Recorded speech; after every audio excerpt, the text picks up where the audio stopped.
Hi guys, it's Carlo here. Thank you for listening to our latest episode. It's the support of our community like you that allows us to continue to grow and make this into something truly extraordinary.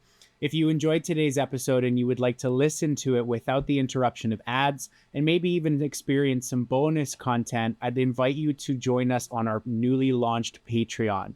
And if maybe that's not something you can do right now, please consider liking, subscribing, sharing, and commenting on places like YouTube, Instagram, TikTok, LinkedIn, Facebook, all that good stuff. You'll find us under @millennials and community for pretty much all of those. Thank you again for listening, and we'll see you again soon. 1, 2, 3, 4. Welcome to the Millennial and Community Podcast. On this week's episode, Matt and Carlo explore the idea of escapism, how we use various activities, both good and bad, to escape from our hectic lives, how these can be fulfilling and also damaging, how you can use them to your benefit, and how if you don't have one, you really should. Thank you for being part of our community. Well, hello everybody, and welcome to this next episode of the Millennials and Community Podcast. As always, I'm Matt, this is Carlo, and we are coming to you today with another new episode about another new topic that we've always been interested in, but needed to do a little bit of research to feel like we were ready to tell you about today. As always, we're going to start things off with a little bit of an icebreaker to kick us off today. And the icebreaker that I want to pose to you, Mr. Corrado, is this. What fictional character do you think you would get along with famously? Ooh. Well, hello everybody, and welcome to this next episode of the Millennials and Community part Podcast. of me wants As to always, say I'm Matt. Tony This Stark, is Carlo, Iron Man. and we are coming to you today. But with even he's a little another too new episode out there about for me another new sometimes. Do you like to be handed stuff? Ooh. No. No. I'm going to go with Captain America. I had to give this one some thought. Part of me And this wants is the to reason. say Tony One, Stark, Iron I Man. like the morality that he has. But even he's a little Two, too I would out there razz for me him sometimes. Do you like to be incessantly handed about stuff? not swearing. No. Or swearing. No. It would be hilarious. I'm going to go with because Captain I America. unfortunately I have give quite this the one some potty thought, mouth. and this is the reason. And I think it would just be kind One, of fun to I make like fun of the Captain America morality that way. that he. All right, so you decided, just so I have this clear, you decided Captain America because you feel you're too much like Tony Stark, so you would have a similar dynamic as the two of them have. That's what I heard, right? That's not what I said. That's what I got. You're like, well, I don't think I'd get along with Tony Stark because we're too similar. Sure, let's go with that. Perfect. Good. For me, I'd have to say Ted Lasso. And this is front and center because it just finished the series and cried for most episodes. But I just really, really feel like as a character, he embodies everything that I try to do. Obviously, none of us are perfect and not able to do it all the time. But the way that he's able to take these positivity, optimism-driven philosophies and apply them in professional sports, which, you talk to anyone who's been a high-level athlete and the game or the sport, regardless of what that is, changes when you go from being an amateur athlete to, even a high-level amateur athlete, whether it's, college, Olympics, these sorts of things. There's a certain time where high-performance sport changes, and his ability to translate the positive optimism that we think all sports should be into a professional setting, I just feel like we would get along really well in terms of our philosophy. I would agree with that. Brilliant. So, Carlo, what are we talking about today? Today is the concept of escapism. So what do we mean by escapism? Well, it's this idea that, regular life sometimes can get difficult, or it can get overwhelming, or it can just be normal. It can be blasé, for lack of a better term. And we need to have certain abilities to escape the reality that is our world and get to a place that is maybe a little bit more fantastic or a little bit easier to deal with, or maybe just a little bit more exciting than what our regular lives are. So today's episode is going to be, maybe a couple examples that you and I have of what we do for that. It's also going to be how you might be able to implement something like that if you don't already have it, or maybe you do have it and it's a little unhealthy, and we want to address that and see how millennials can use that to deal with the ever-changing, ever-difficult world that we live in today.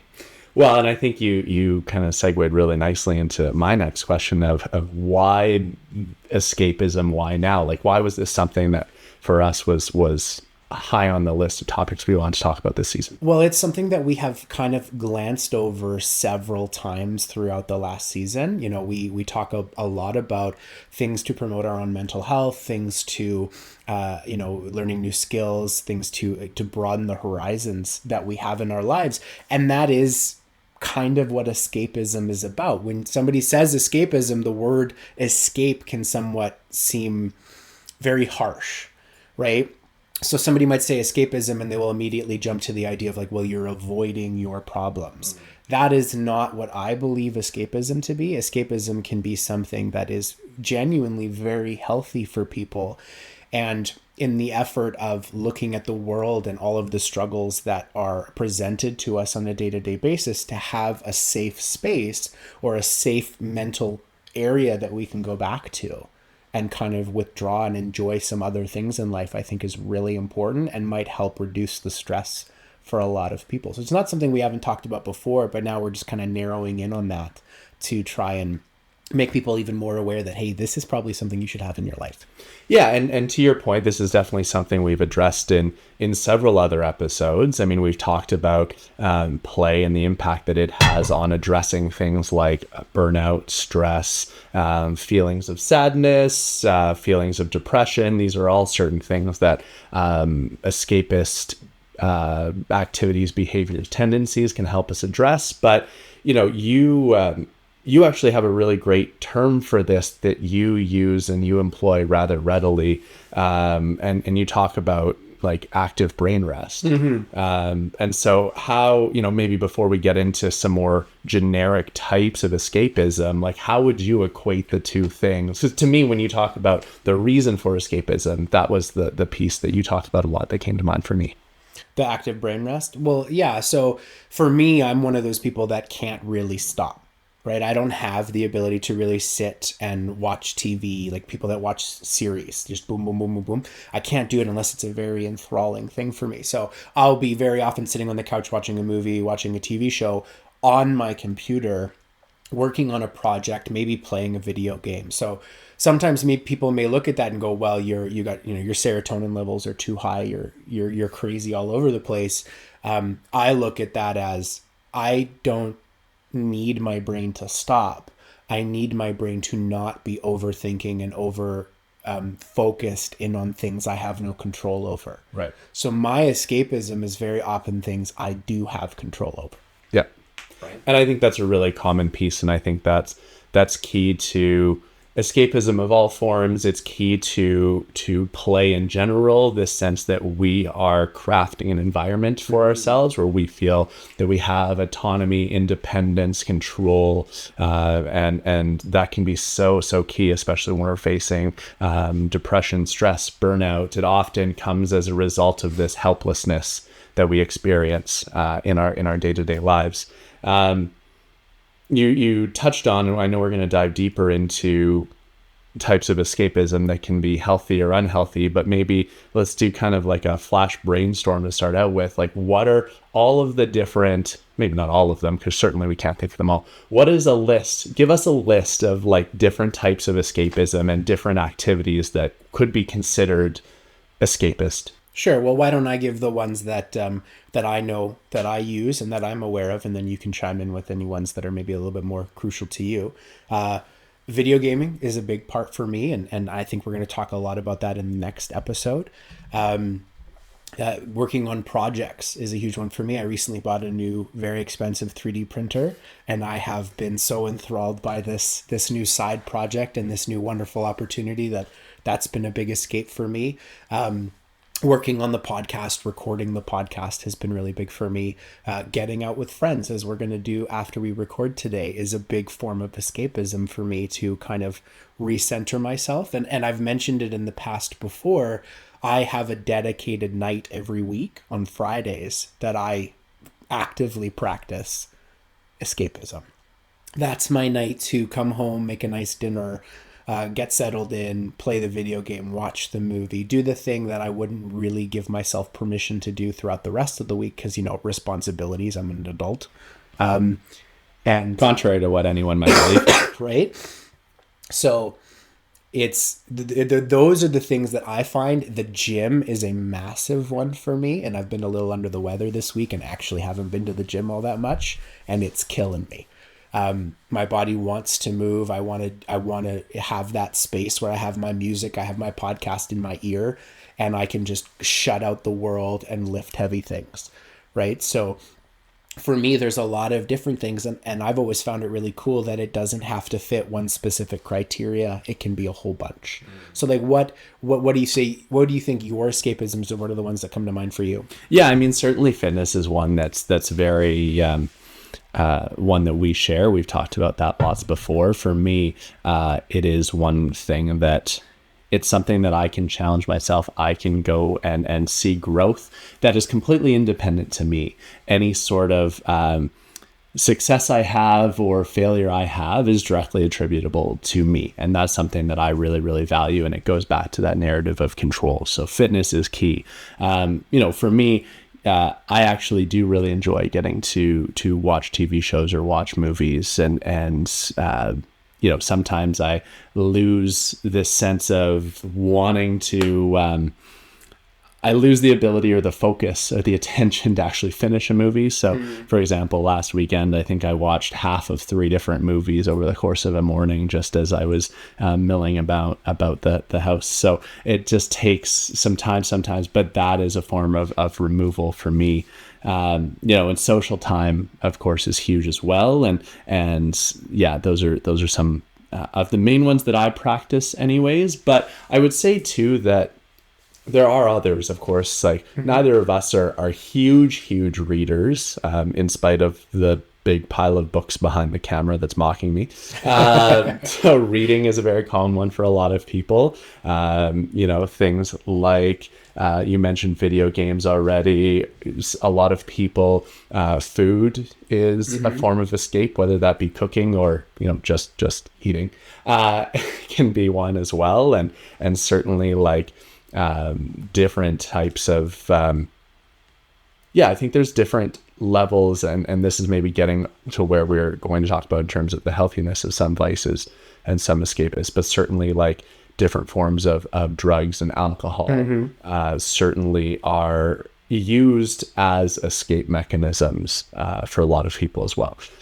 So I think that it goes without saying, but yeah, I'm going to say it anyway, that certainly there are healthy forms of escape and less healthy forms of escape that we tend to find. But very true. Before we dive into that, I mean, we talked about escapism being a beneficial thing because it allows us to remove ourselves from the struggles, the stresses of air quotations, real life. We also, recognize that it allows us to have some semblance of control. Are there other benefits that you can think of as to why people seek escapism? Yes. I think for a lot of people, it can be very centering, right? Like, especially if you do it as a regular thing, as a habit, it can really bring you back into understanding that you are you. Right? Because the world demands a lot of things from us. Our jobs can demand a lot of us professionally. Our social obligations can demand a lot of us to be, maybe a little bit more outgoing than we are normally. So to have this kind of sense of escapism, whatever it is, it allows you to be genuinely you. And of course, I'm talking in a little bit more of a healthy escapism kind of idea, because if your sense of escape is large amounts of alcohol, you are very genuinely you in that case, maybe to a fault. But if it's doing something that you would deem to be productive or relaxing or fun, when people are having fun, they are more themselves than anything else. When you're laughing, that laugh is very you, right? And to me, that is a very exciting thing to understand, that you are no more genuine at any other time than when you are centered in yourself and you are doing something that brings you joy. Okay, so this is really, really interesting. I want to tweak this a little bit, or offer like a challenge to this, because I think your comment about the relationship to less healthy escapism, things like drugs and alcohol, is relevant here. I think that maybe escapism is not just a means of being the best or the most genuine version of yourself, but I think it's the act of seeking the most genuine version of yourself.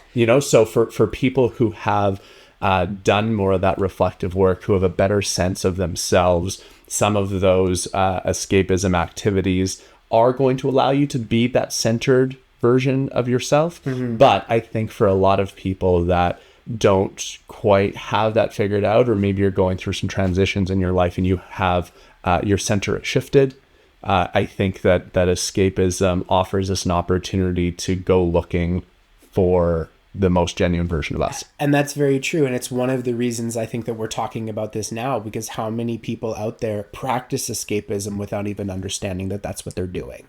Right. So I think that's exciting on two sides. One, you are actually seeking out a way to be genuinely you without knowing it.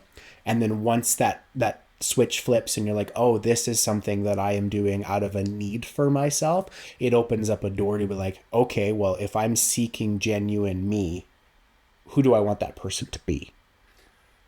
So at what point does that switch flip then? Because I think there are a lot of people that go through life where I guess the term that comes to mind for me is weekend warrior, right? You work your 40, 50, 70 hours a week, right? And then Friday comes, you buy that 12 pack of beer, you sit down, watch the game, right? These you crack open the bottle of wine, whatever it is. And I think there are a large proportion of people that not only don't identify that they're doing these things as a form of escape, but aren't conscious of the fact that it has the potential to take them on this kind of like self-reflective journey. Obviously, you and I are way more reflective humans than most people, and maybe we spend too much time, but that's a debate for another day. Where does that switch flip? Like, I guess maybe I'll bring it back to you. Like, at what point in time did your experience with video games become more than just I get to play video games, or I get to have a new means of interacting with my friends through gaming? Sure. Well, I've gamed since my mom bought me my first Super Nintendo and I got Mario to the top of the flag. Like, I've been gaming since I was a kid and I never stopped. So to answer when that switch flipped, it was in my adult life where of all the stresses that I had been going through, the one place that I could go and express some creativity and do some things I wouldn't normally do inside of a video game, that was in my adult life. And I think that there's this point on the broader question of when does the switch flip? If you're doing something that is, grabbing the 12 pack and sitting on the couch and watching a football game and drinking the whole 12 pack, there comes a point where if that is truly fulfilling to you, you will never get bored of it. But if it isn't truly fulfilling for you, there will come a point where you have this kind of inner thought of like, I could be doing something else, or you become bored of it, or you become frustrated with it, or that sense, that thing you thought was allowing you to escape has become just as monotonous and just as part of regular life for you that everything else is. And that stops being an escape for you. So when that realization comes, I think is when people actually start to actively seek a sense of escape in something that is maybe a little bit more healthy, a little bit more genuine, or a little bit more new for them. And for some people, that realization may never come, but I know that's what happened to me. And so when that happened for you, was it an automatic, or did this feeling, so you talk about this idea of getting bored or discontent with some of those kind of typical routines, behaviors. Was there one day where you woke up and you're like, I need something else? Or was it a feeling that kind of ate away at you for a little while? What was it that pushed you over? It was a feeling that ate away for a little bit. So during COVID, because there was nothing else really to do, I played a lot of video games. And I enjoyed the heck out of it. It was great. Yeah. But there came a point where it's like, I'm playing the same game, doing the same thing. This doesn't feel as rewarding as it used to. And that was when I made the decision to buy a 3D printer. And then as soon as I did that, it was like, okay, well, now I need to learn how this thing works, and now I need to learn how to fix it, and now I need to learn how to 3D model. And then I took it one step further, and I developed this action plan of spending 30 minutes a day working on a new skill, which was learning how to 3D model. So it kind of crescendoed from there. Right? Yeah. Interesting. Okay. So this is really, there's a couple of different directions I want to go. I'm trying to figure out where to go next. Let's talk about the healthiness maybe next. Sure. I think escapism, for as much value as it brings us, there are a couple of different ways in which escapism can be unhealthy. The ones that come to mind first for me, the first one would be physically unhealthy. So things like alcohol, drugs, food, even when we're talking about overconsumption. Like certainly there's some of these things that are a detriment to our physical health. I think that there's probably the other one that jumps to mind. There's things that are detrimental to our financial health, right? Both of us have hobbies and vices that can be very, very expensive. Yeah. And so, I guess, how do you assess I don't know, do we think of it as an ROI? Like, do we think of it as a return on investment of investing both our physical self or our financial means into forms of escape? And then how do we balance? Because when things are so, when we're talking about fulfillment, when we're talking about, spiritual, mental well-being that these activities offer us, how can we possibly quantify the ROI of these activities, either in terms of physical investment of having a cocktail or 5 or the price tag of it? Well, and it's interesting that we're talking about this now and that you're asking it the way that it is. So I mentioned I bought a new 3D printer. This printer was, $1,000. And for somebody that has no idea how 3D printing works, that's an expensive printer. Now, why would I invest $1,000 into a 3D printer when I already owned one? And I have one that I have invested lots of money and time into making quite good. Why would I do that? Well, there came this moment not last weekend, the weekend before, where I'm working and I'm trying to print something. We're actually trying to finish a gift for you, and the printer isn't working. And it's not working, and it's not working, and it's not working. And no matter what I try, it's not working. It's not giving me the thing that I want. And I've owned this printer for 3 years. And it was this idea of like, this thing that I genuinely love and genuinely enjoy has become another piece of work for me. So I sat down, I looked at the new printer, which had been in the back of my mind for months, and I finally clicked the buy button. And as soon as it came, I have been printing nonstop on this thing because it works. And it just always works pretty much. And it's to the point now where it's like, I've finished all of these projects that I anticipated to take me another 6 months in the last week. What the heck do I print? Right? And I'm excited again about this activity. So the ROI for me on the experience of financially investing in this new thing has been massive. Right? So when we talk about the ROI of our escapism, if it's something that is genuinely bringing you joy and excitement, that ROI is almost instantaneous. You can justify financially investing into it. You can justify time-wise investing into it. But that's, again, that switch that needs to flip of, is this thing that I'm doing genuinely allowing me to escape the stressors and the worries of the rest of my life? Or is it something that I am continuing to strive for and continuing to try and do, and it's now adding additional stressors for me? Right. Then it's not escapism. It's just another thing on your list. Right. Okay, so this is great. You took me exactly where I wanted to go. Perfect. Well done. Okay, so then if that's the case, and I think that, we would certainly agree, and I would be hard-pressed to find someone I think that would refute this, that joy, happiness is probably just as addictive as any other addictive substance that you could possibly hope, right? We're naturally going to seek out things that make us feel good. That is just the human condition. So when we talk about the ROI of escapism being the degree to which it makes us feel good, when we start to find those things that bring that to us, we are going to seek out more of it. So we talked about money. We talked about skirted around the issue of like the physical investment and things that may be unhealthy. But talk to me about time.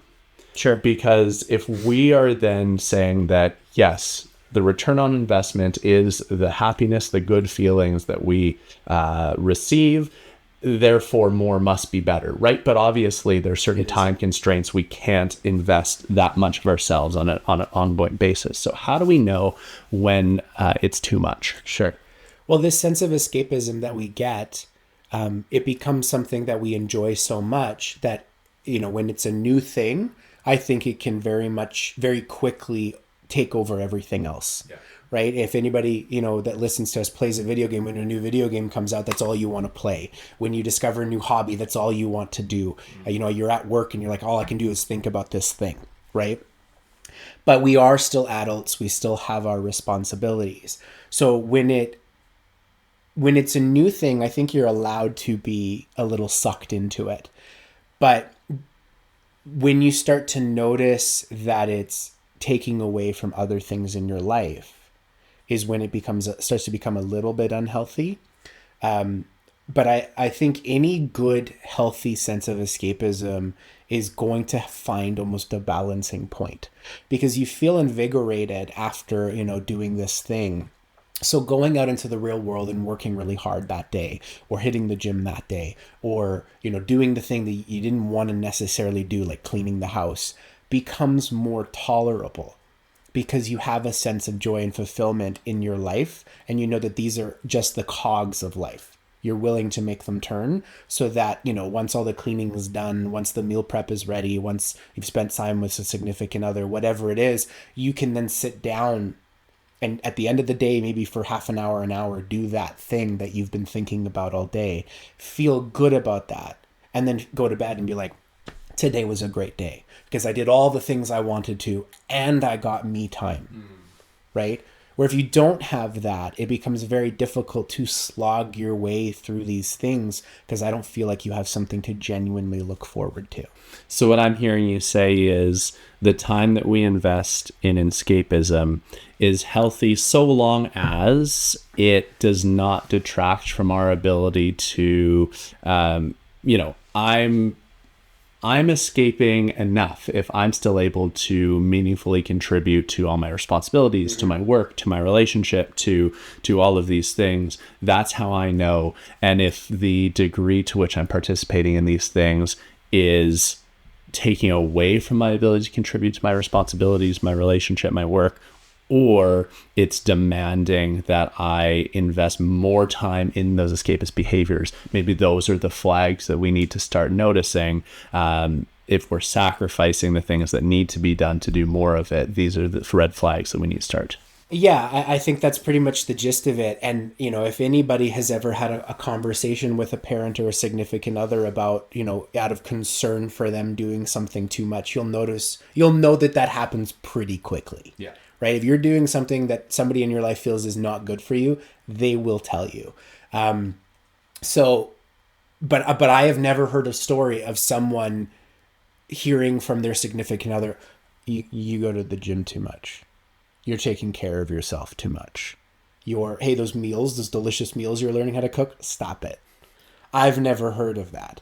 If somebody's got a story, I'd like to hear it, but so I think it becomes almost reaffirming when the outside world encourages you to continue doing those things. Like when I show you a project, a 3D printing project that I've worked on, I don't ever hear you say, well, that maybe took too much of your time, Carlo. You're like, that's flipping cool, man. Yeah. Right? We encourage each other because we know it's something that we take enjoyment in. Yeah. I love that. Okay, so we've got millennials, we've got community. It's the name of the show. Let's tie it back. So one of the things when I was starting to do a little bit of digging on this topic that I found really, really interesting is the idea of treat culture. Have you heard of treat culture? Yep. So for those of you that may not be familiar, I'm going to do a a terrible job of bastardizing the definition of it. But essentially, it's this idea that millennials and Gen Z, as they start to enter the age where these things are relevant, are spending more of their hard-earned money treating themselves. And it's come from this sense of pessimism about the general economic state, that they don't feel like they have the capacity or the ability to make the big purchases, the home, the car, that these things are just too far out of reach given the economic climate, and they're going to therefore treat themselves to a vacation, nights out, whatever this kind of thing is. And this has become almost an escapist vice because they feel so helpless. So I guess, what are your thoughts on the idea of treat culture, and what other ways do you think that escapism intersects with the millennial experience? Like, the concept of treat culture, I don't think is a new thing. It's been around for a very long time. We're just hearing more actively about it in major news sources because it's being painted as, well, millennials and Gen Zers are giving up on the idea of owning a home, are giving up on retirement, and they're living for today. That, sure, it's true. But there are people in other generations that have done that as well. And I don't necessarily think it's a bad thing, because if you look at Italian culture, because I'm Italian and I have a lot of Italian family, Italians tend to live for today. They work Monday through Friday. They go blow most of their money on the weekends, and then they go to work again. But they live a sense of joy throughout their entire lives kind of doing that. And if that's something that you think you can do and you want to do, go for it. I wouldn't feel comfortable with that. I feel good with money in the bank. So the money guy behind me is well, don't do that. Do it with responsibility. But again, if you find joy in it, do it. And I think, like all things, if it doesn't truly align with that sense of fulfillment for you, it will stop itself. Right? You will come to a point where all of the fun that you're having, all of the treats that you're buying, don't feel as good as they used to. Or don't feel as good as having money in the bank, or don't feel as good as maybe the dream of buying the house that you thought you had. So you will naturally stop yourself, I think.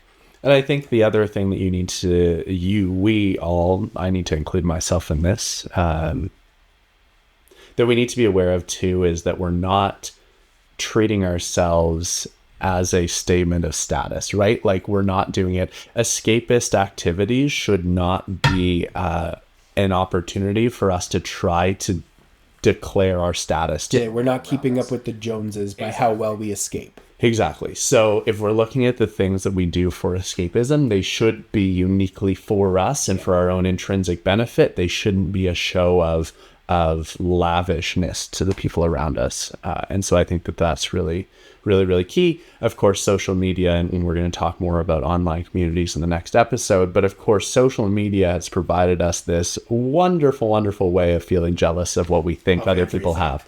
And so it's very, very important that, we're not bringing ourselves to a level where we feel like every escapism opportunity is a way to show off the things that we get to escape doing. Very cool. Okay, so that's the millennial side. Now let's talk about community side, because to me, I think this is really interesting, because naturally the idea of escapism, we are looking to perhaps remove ourselves from certain communities, obviously temporarily, not even physically necessarily, but then also escapism offers us new communities. So you've talked to me a lot about the online communities in which you participate in a lot of your games with. Certainly we have people who we work out with and participate in our fitness journey with. That's another escapist community, but kind of make a little bit of sense for me of this idea that from a community level, the kind of natural irony of escapism might be that we're removing ourselves from certain communities to then go and participate in other communities. Like, make sense of that for me. Well, have you ever been at a party and somebody says, well, what do you do for fun? And then you go, oh, well, I do this. And they go, I do that too.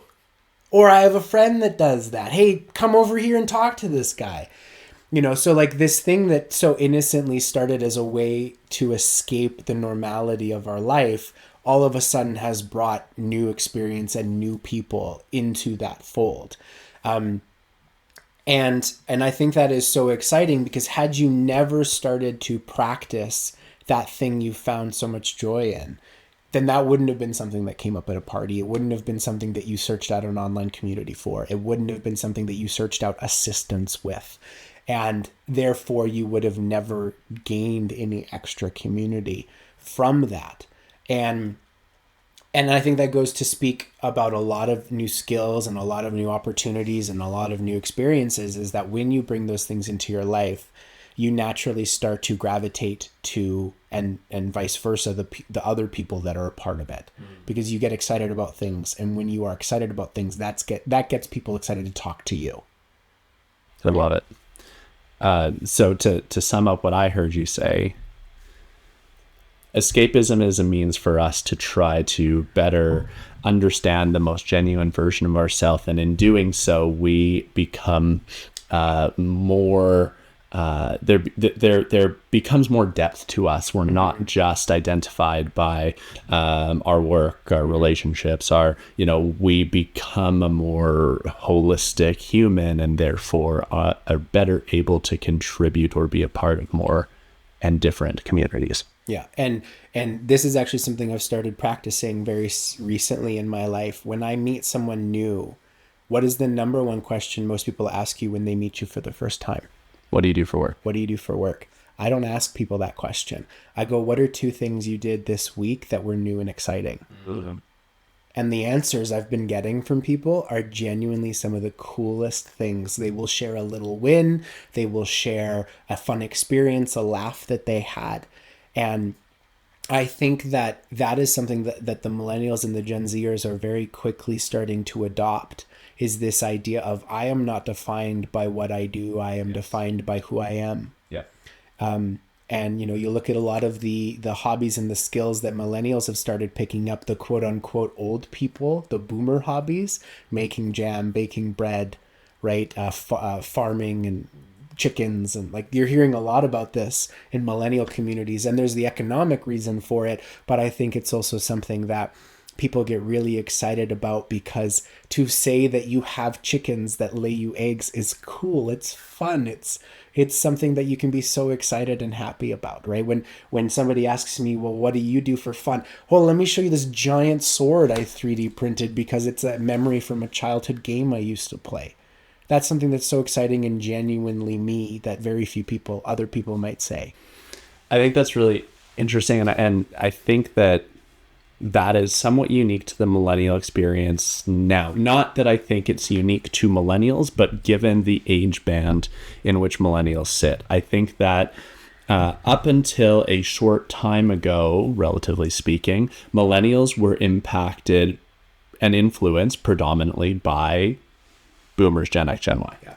Obviously, right? Because the other generation didn't exist yet. So we were influenced directly by the tendencies of the generations older than us. What I'm seeing now is, now that we see a generation, Gen Z, coming up behind us, we're actually have the opportunities to be influenced by them. And so a lot of the things that you're talking about, I actually think are behaviors that we as a generation are learning and embedding because we're seeing Gen Z do it and do it well. We're seeing Gen Z come into the workforce and demand more balance for themselves. We're seeing them appreciate that they need to have balance. They need to not only be identified by their career, and that they need to be able to strike this overall balance. And I think now we're starting to be influenced by those behaviors.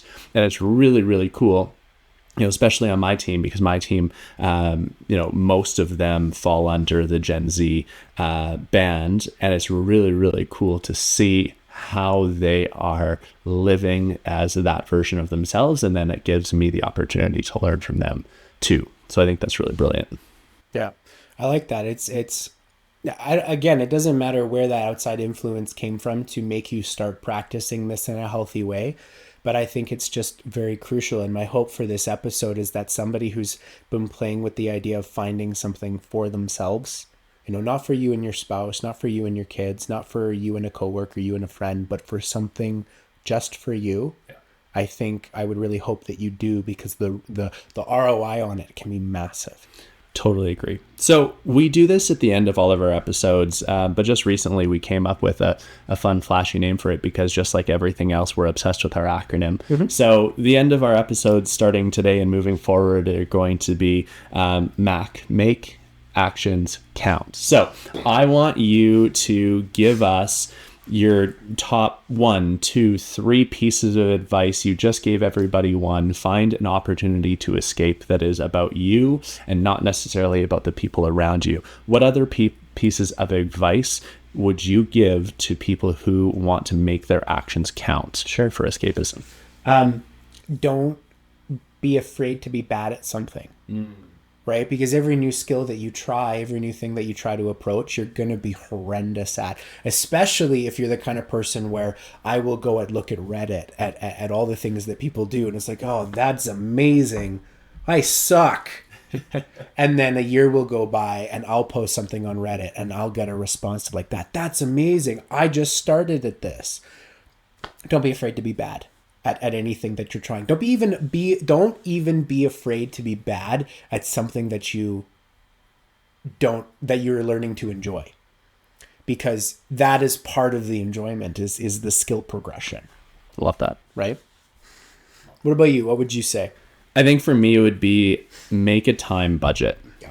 And this is something that you and I do individually, and we check in on it every 6 months or so, or at least I do. But make a time budget. Understand how much of your time is going to work, family commitments, extracurriculars, and understand how much time you currently have available to participate in escapism.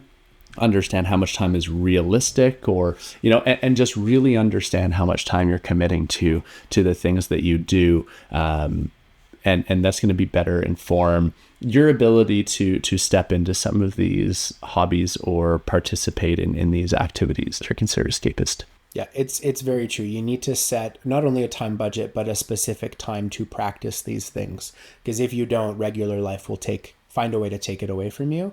And I can tell you, the weeks that I don't commit my Friday nights to this sense of escapism, the weekend following the week following is much harder. Yeah. Very cool. Well, we're bringing this episode to a close now, so we have one more question that we are going to leave everyone with, and then, of course, we'll practice our gratitude at the end as well.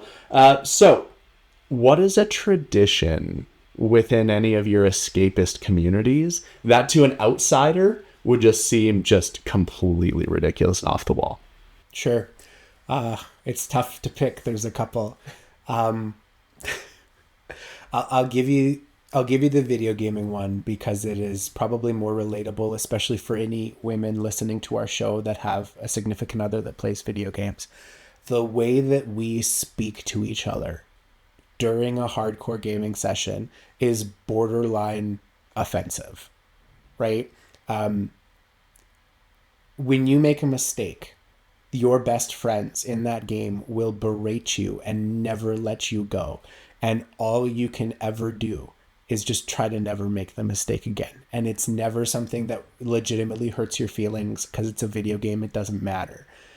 But the fact that they will just never let it go is the funniest thing to me. And to think that, some of your best friends are constantly making fun of you over this one small minute decision, to me is just hilarious and something you might not see anywhere else. For me, I think, and I'll take it the sports route, I think one of the funniest traditions that happens amongst people who are avid sports fans is this incessant need to debate and argue who the best at a thing is. Not just the best right now, but historically, who has been the best quarterback, basketball player, whatever the case may be. It is the most ridiculous, objectively, if you zoom out, is the most ridiculous idea that we need to spend hours and hours and hours debating whether a player 30 years ago or a player today, who was better, who would be more successful in each other's era. It is an outrageous thing that is completely nonsensical, and sports fans love it. And I can confirm that because I love sports, but I'm not the sports watcher. So when somebody starts talking sports to me, I'll be like, yeah, move the thing from the thing to the other thing. Go sports. Meanwhile, you guys know that guy's number, that guy's, basket average, how high he can jump, you can know this, and you will know that about several hundred people and be able to just recall it on a moment. And to me, it boggles my mind because it's just not important to me. But... Yeah. Beautiful. Well, sir, today, as always, super, super grateful for you. I think that one of the things that I'm very, very grateful for today as we navigate the new season, the second season of our podcast, is just all of, you talk about the willingness to be bad at something, and the benefit of being willing to do that is seeing the growth and progression. And I'm seeing and so grateful for the ways and the things that you've done to invest in making this podcast more successful with the different equipment and software and ideas, and just bringing it all together and experimenting with things to try to make this show the best that it can be. So thank you. Well, thank you very much. And I hope that everybody is seeing the things that we're doing to try and make it better for you guys and for us too, because we want to be proud of what we put out there. My gratitude for you is that this is actually the first time we've seen each other since beginning of January. And there's lots of things that have happened in between now and then, and I'm excited that both of us live an exciting enough life that when we do get together, we get to share our stories and our experiences and feel joy for the other person as they went through those things, and that we're willing to share all of the fun that we had, even though we do separate things or live separate lives. And that to me is such a genuine part of friendship, is that we can live and be happy for each other through the lens of each other. Love it. Yeah, absolutely love it. Well, with that takes a wrap on this episode. So thank you once again, everybody, for taking the time to listen, watch, participate in this experience with us. We hope that some of you somewhere might one day say, hey, I need an escape. I'm going to go listen to the Mac podcast. And if anybody ever says that, please let us know, because, our egos obviously need more validation. With that, have a great day, everybody. You know where to find us on all the socials, and we hope to connect with each of you soon. See you later, guys.